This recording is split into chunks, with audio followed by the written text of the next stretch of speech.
am a craftsman and I make shaker boxes. I also, in the past, have fused glass and also am interested in getting into faceted glass here in the next couple of months. About 5 years ago, my son, I conned him into taking a class in making shaker oval boxes. So I went to Pleasant Hill, Kentucky at the Restored Shaker Village there and took classes in making shaker oval boxes. The boxes became almost an obsession because never before had I finished a piece of wood that I was proud of. So I was able to, with lots of sanding and lots of tried and failures, able to get what I consider a pretty nice finish on the boxes. And now, when the weather has warmed up, why, I make boxes. The shakers themselves are an interesting piece of history.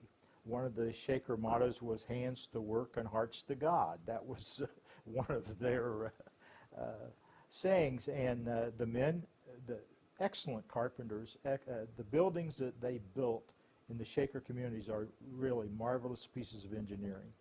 And at Pleasant Hill, when you take the tour there, you marvel at how, in those days, without the technology and the machinery that we have today, they were able to put together those buildings. They're beautiful.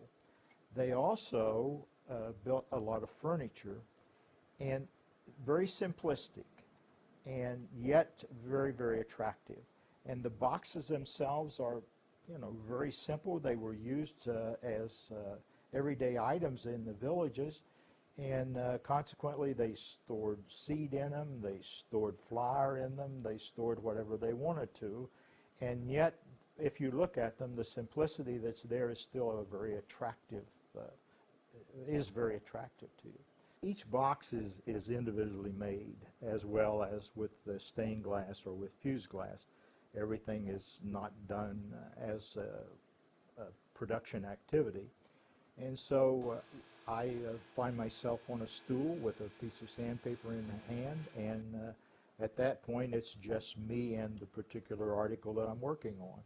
And so the boxes become almost of you because you find all the flaws. I've yet to make the perfect box, have it in my bucket list that I will make the perfect one of these days.